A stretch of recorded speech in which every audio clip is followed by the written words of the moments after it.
हरे राम राम राम हरे हरे। नमो विष्णु पादाय कृष्ण पृष्ठाय भूतले श्रीमते भक्ति वेदांत स्वामी ते नामने। नमस्ते सरस्वती देवी गौरवाणी प्रचारिणी निर्विशेष शून्यवादी पश्चादेश तारिणी।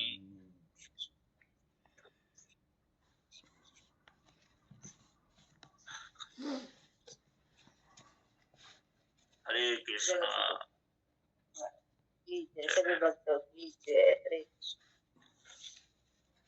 अध्याय 8 गुरु क्या है। तो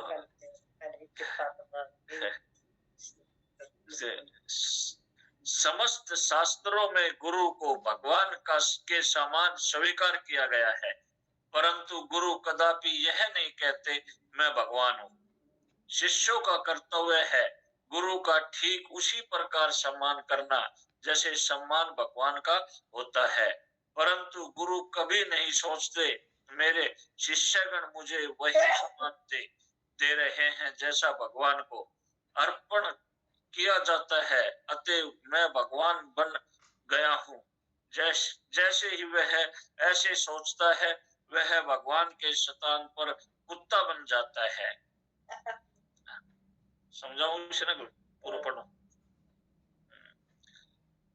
तो इसमें जो है गुरु के बारे में बताया गया है कि भाई गुरु क्या है। तो गुरु जो है वो भगवान के समान, मतलब शिष्य को जो है ये कहा गया है भाई भगवान से भी आगे जो है पहले गुरु को मानना चाहिए, क्योंकि जो भगवान का जो रास्ता है वो गुरु ही दिखाता है। और गुरु में कभी जो है ये इस चीज की वो नहीं आती है मैं भगवान बन गया हूँ और बस जो शिष्य मैं ही जो सब कुछ हूँ। जो सच्चा जो गुरु है परंपरा का वो कभी इसके बारे में नहीं सोचता। अगर जो इसके बारे में अगर वह सोचता तो वो भगवान के उसमें स्थान पे जो है वो कुत्ता है। ये इस बारे में ये बताया गया। मतलब कहते हैं कि मैं भगवान का प्रतिनिधि हूँ, भगवान का भेजा हुआ हूँ, भगवान आपके बच्चों को आपकी शरण पे लाऊं। तो इसमें श्लोक भी दे रखे है। ओम अज्ञान तिमिरांधस्य ज्ञाने जना शलाकया चक्षुरेण मिलितेन तस्मै श्री गुरु नमः है।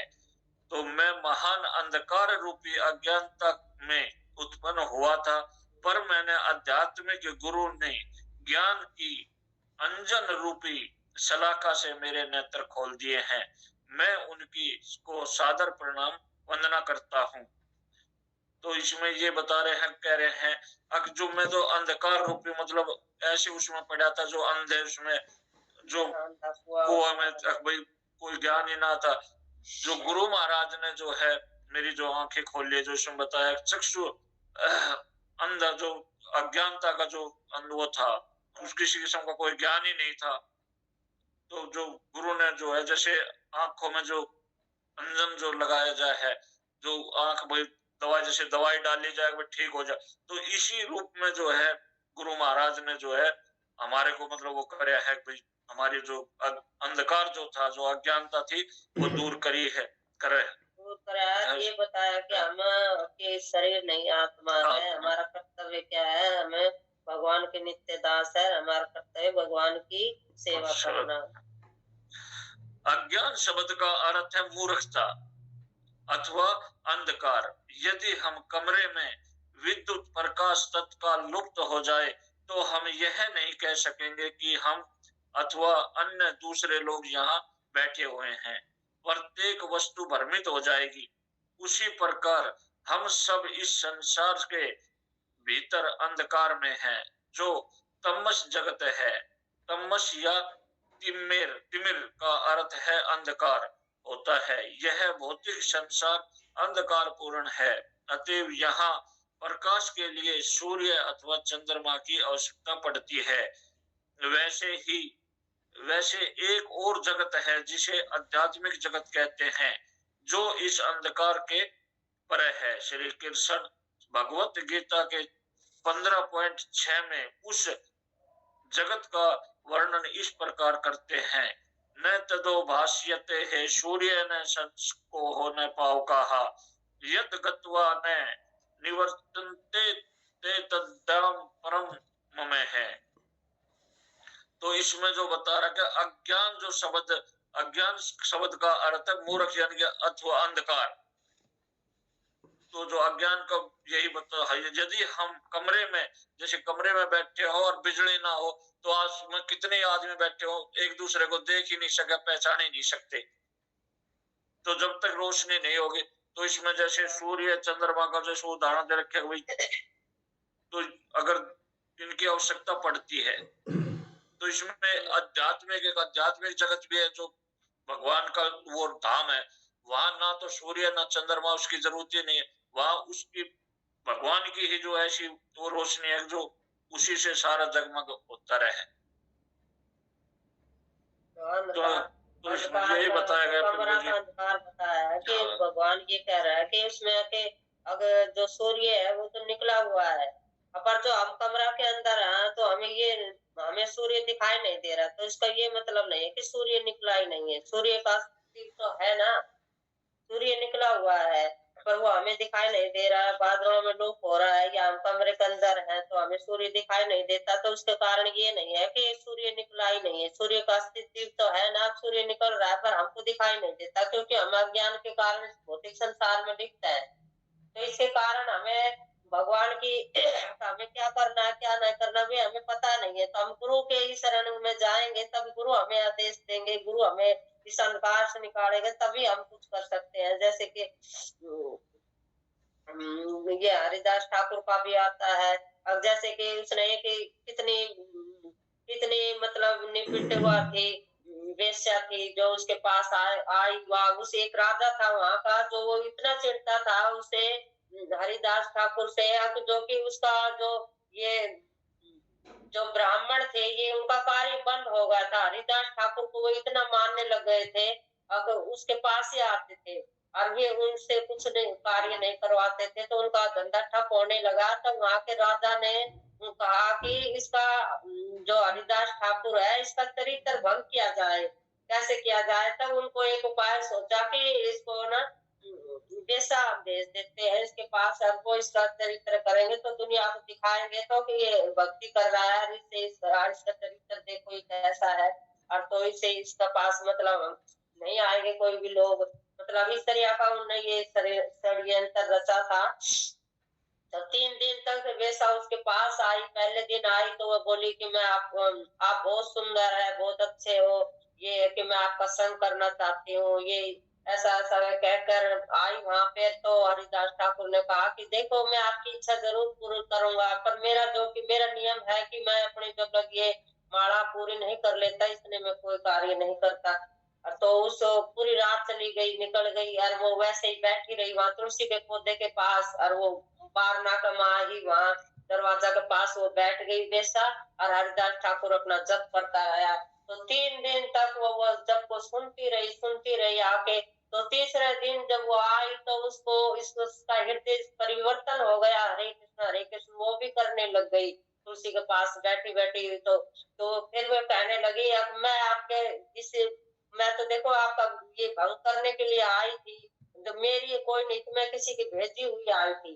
तो हरिदास ठाकुर ने कहा कि हाँ अब मैं जानता हूँ आपको किसने भेजा है, मुझे सारा पता है। मैं यहाँ से निकल भी जाता था, मैं यहाँ से चला भी जाता, परंतु मैं इसलिए रुका हूँ, मुझे आपका उद्धार करना था, इसलिए मैं यहाँ पर रुका हुआ हूँ। मुझे सब पता है कि किसने आपको भेजा है, किसने, मेरे को सब मालूम है। तब उसने कहा मैं अब आपकी शरणगत करना चाहती हूँ, मैं आपको गुरु स्वीकार करना चाहती हूँ, मैं आपके पद चिन्हों पर चलना चाहती हूँ, आप मेरा उद्धार कीजिए। तब हरिदास ठाकुर ने कहा आपने जितनी भी जो पाप की कमाई है उसको आप ना सब गरीबों में बांट दीजिए, ब्राह्मणों में गरीबों में बांट दीजिए, और अपना सादा भेष लेके आप मेरी कुटिया में रहिए और यहाँ पर आप अपना जप शुरू कीजिए, यहाँ पर आप अपनी भक्ति शुरू कर सकती है। मैं तो यहाँ से जा रहा हूँ और आप यहाँ पर भक्ति कीजिए। तो वो हरदास ठाकुर से वहां से निकल गया था, और तो फिर वो ही उसके पद चिन्हों पर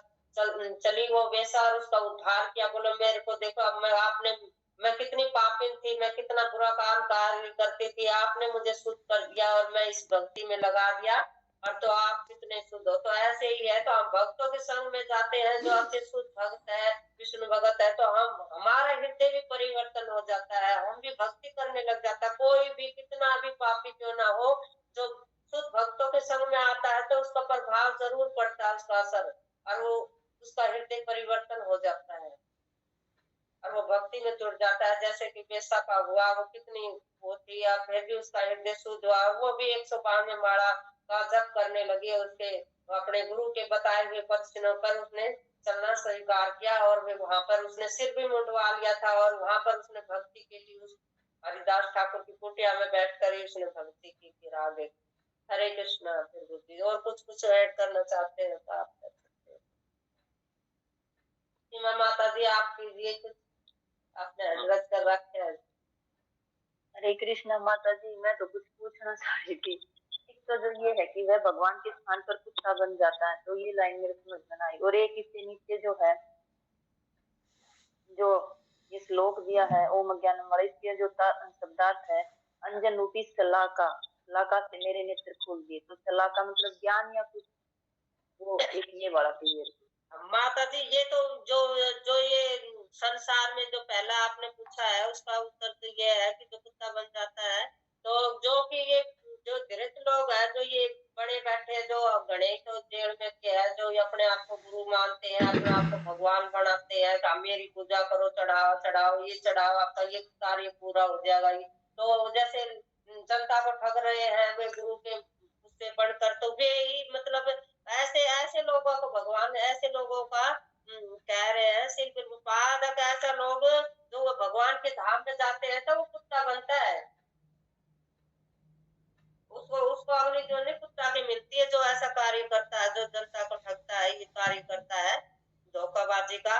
और जो ये ज्ञान तिरमराना धस्ते ज्ञान जन सलाह का चक्षुरम न मिलितम न तस्मै श्री गुरु नमः। अब जब गुरु गुरु हमें चक्षु दान देते हैं, इसमें आता है ना गुरु वंदना में, चक्षु दान भी तो यही जन्म जन्म के घुसे ही। तो चक्षु दान जब गुरु हमको वरदान करेगा तभी हमको कुछ समझ में आएगा माता जी, इससे पहले हमको कुछ समझ में नहीं आएगा। जब ये हमारे नेत्र खुलेंगे तभी हमारे मतलब अज्ञान का पर जो पर्दा, हमारे ज्ञान पर जो पर्दा हुआ लगा हुआ है वो पर्दा उठ जाएगा। जब गुरु महाराज हमको ज्ञान देंगे तब हमें समझ में आएगा कि हमें तो इतने दिन से अपना 9 दिन की बेकार कर दी, हमने भगवान का नाम नहीं लिया, हम इतने तृप्ति में ही लगे रहे, तो हमारी आंखें खुलती है। यही है, और तार के इस पे बुद्धि बता देंगे, मेरे को तो ये समझ में आया।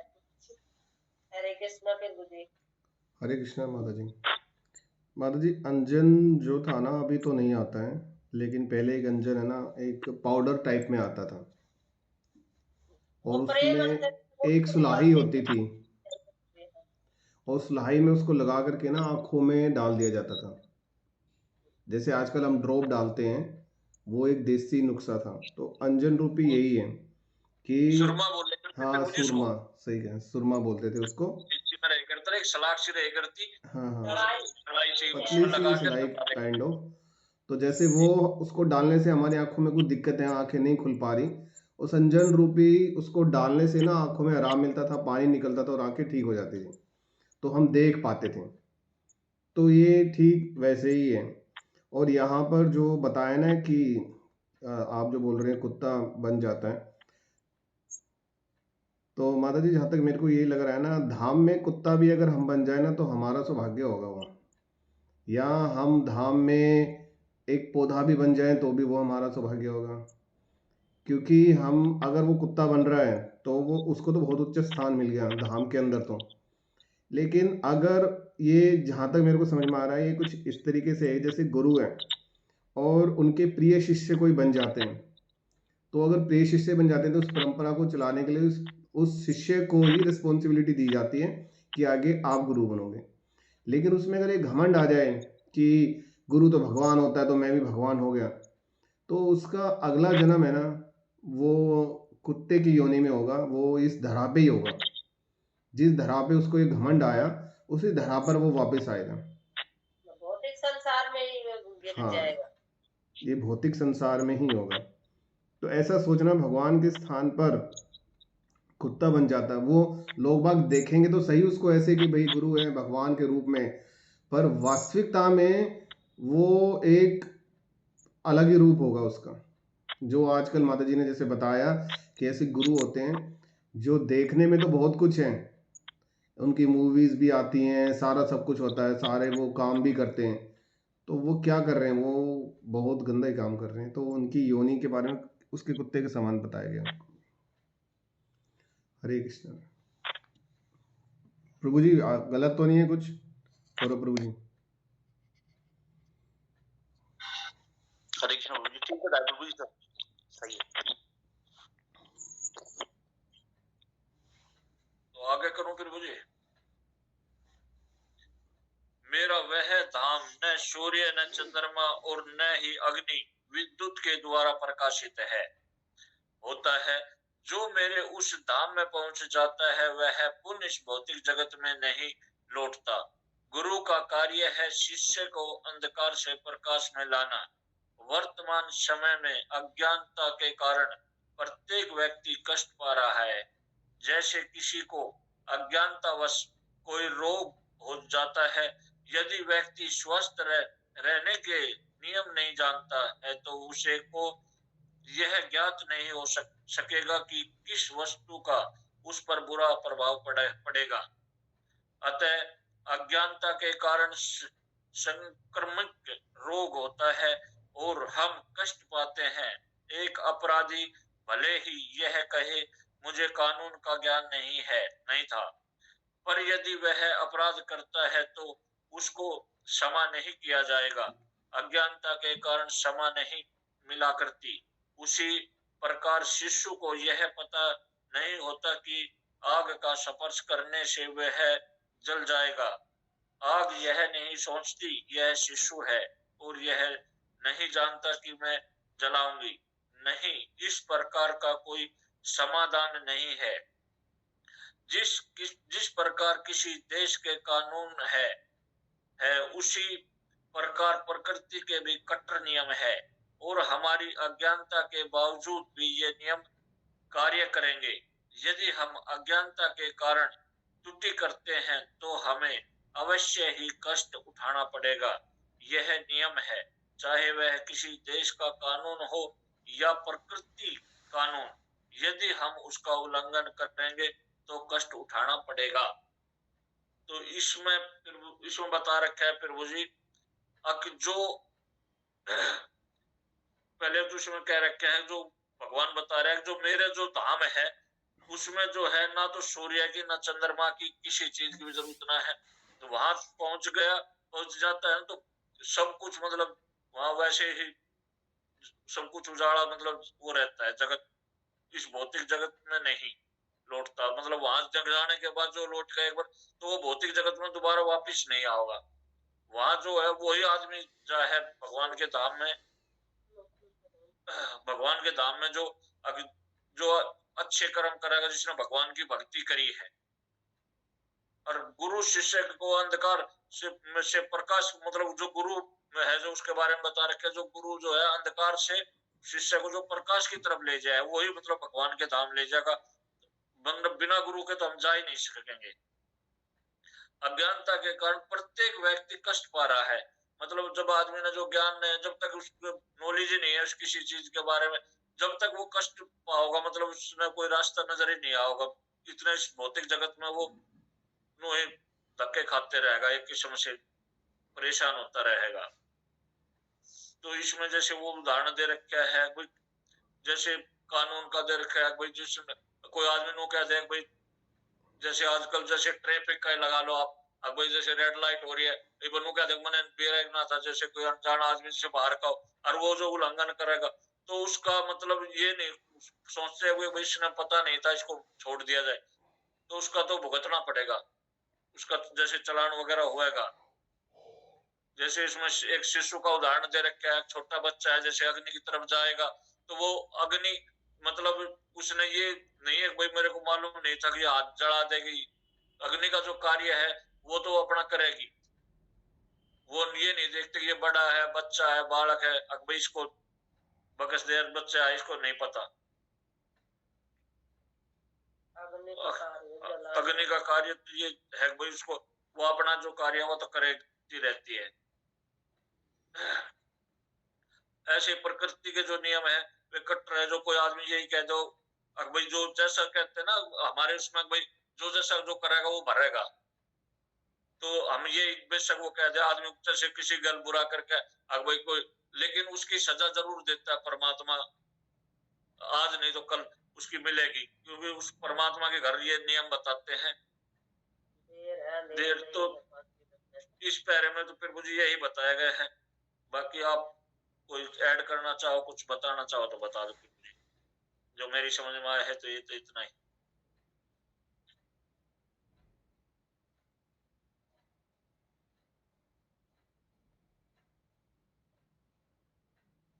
गौरव प्रभु जी आप बताइए कुछ। हरे कृष्णा प्रभु जी। प्रभु जी यहाँ यही बताए कि जैसे प्रकृति के नियम होते हैं, और या जैसे कोई देश कानून बना देता है, कोई ये कहे कि मेरे को इन कानून का पता ही नहीं था, लेकिन उसका ये बचने का एक तरीका कोई वो नहीं है, कोई कारण, उसको सजा मिलेगी मिलेगी। तो जैसे कि जो कानून है, जैसे कि हमारे को जो अगर जो अज्ञानता के अंदर है जो जीव, उसको अगर उससे बाहर निकलना है तो उसको जो कुछ कानून है उनके लिए उनका पालन करना ही पड़ेगा। जैसे कि शास्त्रों को पढ़ना, शास्त्र संबद्ध बातों को समझना, उनको ये समझना कि क्या करने से मेरा हित है और क्या करना मेरे लिए हितकर है। अगर वो ये नहीं जानेगा तो उसके लिए वो एक कुएं में पड़ा हुआ है अंधकार में। अगर उसको इससे बाहर निकलना है तो उसको इन कानूनों का, यानी कि जो शास्त्रों ने जो हमें नियम कायदे बताए हैं, वो उनका पालन करना ही जरूरी है। वो अगर वो ऐसा नहीं करेगा तो हमेशा वो इस कूप में पड़ा रहेगा, हमेशा वो अंधकार में रहेगा, बार बार इस योनि में जन्म लेता रहेगा, कभी किसी योनि में कभी किसी योनि में। तो यहाँ प्रभुपाद जी ये बता रहे हैं कि जो हमें शास्त्रों का अध्ययन करना चाहिए, जो गुरु, यदि हमें किसी सुपात्र को गुरु बनाना चाहिए, उनकी बातों को मानना चाहिए। जैसे हमारे जो परंपरा है इसके अंदर चार, जो प्रभुपाद जी ने हमें 4 नियम बताए हैं, उनका पालन करना चाहिए। कोई सामान्य व्यक्ति है उसको भी ये समझना चाहिए कि मैं यहाँ पे क्यों आया हूँ, उसको अपने लिए ये सोचना चाहिए कि मैं यहाँ अंधकार में क्यों हूँ, उसके निकलने के लिए उसे प्रयत्न करना चाहिए। हरे कृष्णा प्रभु जी।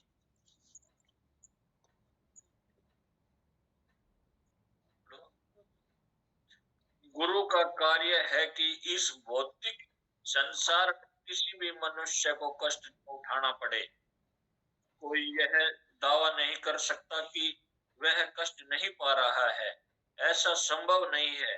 इस भौतिक संसार में 3 प्रकार के कष्ट हैं, आध्यात्मिक, आदि भौतिक और आदि वैदिक। भौतिक शरीर और मन से, दूसरे जीवों से और प्रकृति शक्ति के कारण ये कष्ट मिला करते हैं। हमें मानसिक उलझनों से कष्ट प्राप्त हो अथवा हमें दूसरे जीव पीड़ा दे, जैसे चींटी, मच्छरिया, मक्खियां इत्यादि, अथवा हमको किन्हीं देवी शक्तियों के कारण कष्ट मिले। कभी वर्षा नहीं होती तो कभी बाढ़ आ जाती है, तो कभी भीषण गर्मी या भीषण जाड़ा पड़ने लगता है। प्रकृति के द्वारा अनेक प्रकार के कष्ट थोपे जाते हैं। इस प्रकार संसार में 3 प्रकार के कष्ट होते हैं और प्रत्येक जीव इनमें से किसी एक अथवा 2 अथवा तीनों के कारण दुख पा रहा है। कोई यह नहीं कह सकता कि वह पूर्ण रूप से इन कष्टों से मुक्त है। तो इसमें ये बता रहे हैं फिर मुझे, अब सबसे पहले तो ये कह रहा है गुरु का जो कार्य जो है ना, वो है भौतिक संसार से जैसे जो मनुष्य को मतलब कष्ट न करना पड़े, होना पड़े, तो गुरु जो है यही चाहे कि किसी को अगर कष्ट ना हो, वो हमेशा शिष्य को मतलब दूसरे जीव का भलाई ही करना चाहे। लेकिन इस संसार में जो है कोई भी आदमी बच नहीं सकता। जो 3 ये बताए गए हैं, आध्यात्मिक, आदि भौतिक और आदि वैदिक, ये संसार में भोगने मतलब दुखी भोगने ही पड़े हैं, इनसे कोई बच ही नहीं सकता। तो इसमें यही बताया गया है। अब जो आध्यात्मिक जो है पीड़ा, ये मानसिक उलझनों से कष्ट प्राप्त होते हैं। शक्ति के कारण जीव भौतिक और मन से दूसरे जीवों को इसमें बता रहा है, जो हम गुरु के शरणगत हो जाते हैं तो हमें मतलब अपने अपने आप को उसको मतलब हमें गुरु के पास जाकर ही मतलब ये जिज्ञासा करना है शिष्य को, अब प्रथम उसका कर्तव्य क्या है। हमने गुरु से ये जिज्ञासा करना चाहिए कि मेरा कर्तव्य क्या है इस संसार में, मैं किस लिए आया हूँ और मेरा कर्तव्य क्या है। और जो ये आध्यात्मिक है बताया है, ये तीन आदि भौतिक आदि देवी आदि वैदिक, जो आध्यात्मिक पद्धति के अनुसार शील सनातन की पहले पूछ चुके हैं कि प्रभु मैं कौन हूँ तथा किस कारण से मैं यहाँ ताप जरिए से पीड़ित हूँ। तो ये है पहला आध्यात्मिक का, जो कि आध्यात्मिक आदि भौतिक और तथा अधिक वैदिक। तो आध्यात्मिक जो ताप है वे अर्थात मन एवं शरीर के उत्पन्न कष्ट है। अब जो हम मन से जो भी कोई कार्य करते हैं या किसी के बारे में गलत सोचते हैं, जीव कभी भी सांसारिक कष्ट पाता है तो कभी मन से अशांत रहता है। ये दोनों ही आध्यात्मिक कष्ट है। और जो उससे ही मतलब ये दुख भोगना होता है कि जो कि इस दुखों का अनुभव हमें मृत गर्भ में ही होने लगता है। अब जो हम मृत्यु जो मृत्यु आती है तो गर्भ में जो माँ का जो गर्भ में आते हैं हमें, तभी ये मतलब ये पीड़ा होने लग जाती है। जब माँ से जन्म गर्भ में आते हैं तभी ये पीड़ा हमें होने लगती है। जैसा कि हम जानते हैं कि अनेक दुख हमारे शरीर की निर्भरता का उचित लाभ उठा हमें पीड़ा करते हैं। अन्य जीव द्वारा प्राप्त होने वाली पीड़ा है जो और आध्यात्मिक भौतिक कहते हैं।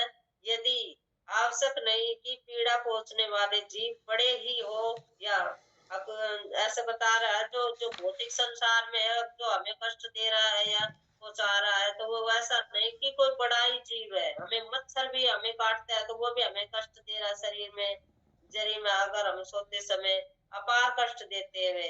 जुगुर जैसे कि गणनीय जीव कभी कभी हमें पीड़ित करते हैं, तो कभी विभिन्न लोकों में उत्पन्न जीव भी दुख देते हैं। तो ये ऐसे ऐसे कष्ट जो भौतिक संसार में हमें मिलते हैं। और आदि देवी ताप है का संबंध है कि सूरज के देवता द्वारा की जाने वाली प्रकृति दुर्घटनाओं से। अब जो आदिक देवी का कार्य है, जो उदाहरण स्वरूप समय समय पर जो ये बिजली, ये जो तीव्र शीत और बिजली का गिरना, भूकंप, तूफान, सूखा आदि प्रकृति दुर्घटनाएं हमें ग्रस्त करती है वस्तु, तथा सब समय हम इनमें से एक या आध्यात्मिक से पीड़ा रहते हैं।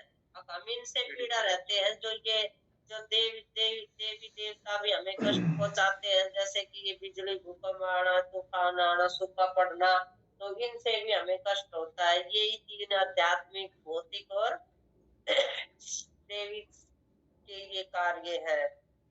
फिर मुझे और कुछ आप समझा दीजिए अच्छे से।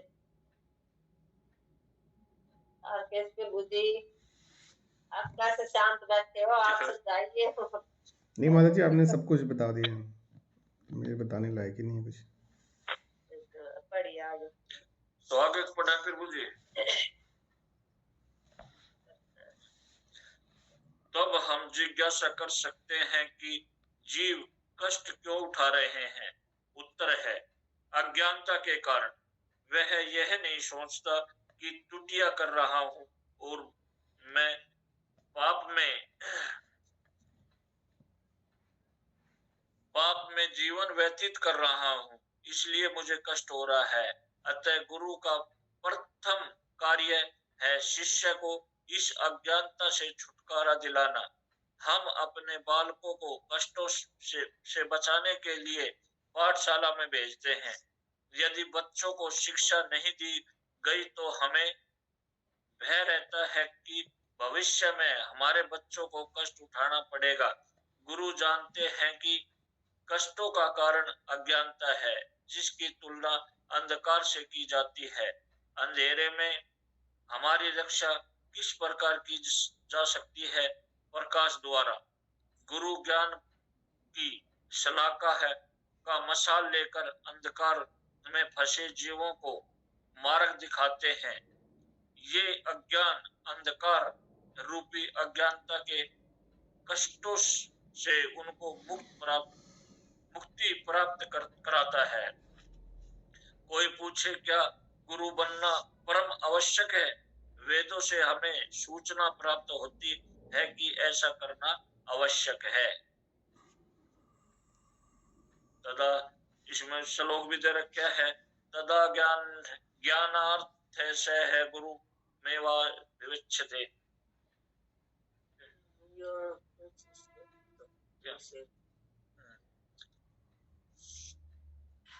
गुरु मेवा गच्छते है ते समित प्राणम सूत्रणम ब्रह्मनिष्ठम। तो इसमें जो है गुरु के बारे में बता रखे है प्रभु जी। अब जो गुरु जो है, जैसे माँ बाप जो अपने बच्चे की चिंता करे है, अब वही जो बच्चा जैसे पढ़ाई में जब तक स्कूल में ना जाएगा आगे भविष्य में इसका क्या होगा, तो इसी उसमें सोच कर हर एक आजकल जो है बढ़िया बढ़िया स्कूलों में बच्चे अपने बच्चे को एडमिशन कराते हैं। अगर आज आगे जो जाके इसको किसी किस्म का कोई कष्ट ना हो, इसकी जो जिंदगी है बढ़िया व्यतीत हो, बढ़िया अपने वो। तो ऐसे ही जो गुरु जो है, गुरु हमेशा अपने शिष्य के मतलब जीव के बारे में सोचा है, भाई किसी को किसी भी प्रकार का कष्ट ना हो। जैसे अंधकार का वो दे रखे अंधे, तो गुरु जो है एक सलाख की तरह, मतलब जैसे रोशनी की तरह वो मशाल जो है लेके आवे उसको बाहर निकालने के लिए। तो इसमें जैसे उदाहरण ये भी मान सके हम, जैसे अगर मान लो कहीं बाढ़ आ रही है, समुद्र है, तो अगर कोई नाव लेकर जैसे जो लेकर जाए है, तो वो उस जीव को मतलब बचाने के लिए, तो उसमें जो तो गुरु का एक काम करे है भाई। वो तो फिर उपाद भी बताते थे। आकाश जो एक आदमी डूब रहा है और उसने बढ़िया सुंदर कोट पहन रखा है, तो आप क्या करोगे? उस सुंदर कोट को निकालने की कोशिश करोगे, उस आदमी को बचाने की कोशिश करोगे। तो इसमें दो पहलू है कि हमें उस आदमी को बचाना चाहिए ज्ञान रखिए उसके कोट को। तो इसमें यही है, जो संसार में जो गुरु है, जो हमें गुरु की चुनाव करना, इसमें बच्चे का उदाहरण दिया है। अब जैसे कोई हमने भी गुरु की मतलब जैसे बच्चों का एडमिशन हम अच्छे से स्कूल में जो मान्यता है कर रखी है, मान्यता है स्कूल की अच्छे, तो उसमें ही हम एडमिशन दिलाते हैं उसकी, मतलब हर एक जगह पूछते हैं क्या मान्यता है स्कूल की क्या। तो ऐसे ही हमें गुरु कोई भी गुरु को धारण करते समय भी हमें गुरु को भी बारे में पूछना चाहिए कि ये गुरु है जो कृष्ण भक्ति करता है या तत्व से जो उसको अपने तत्व से जो कृष्ण को जानता है, वही गुरु बनने के लायक होता है। वही हमें जो इस अज्ञानता से बाहर निकाल सकता है, इस अंधकार से।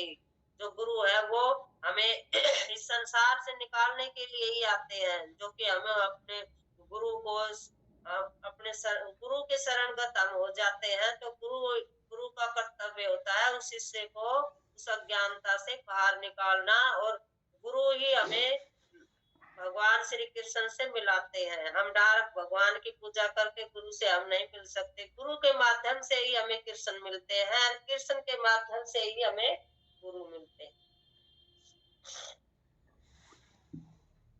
यही बताएगा प्रभु जी। और कोई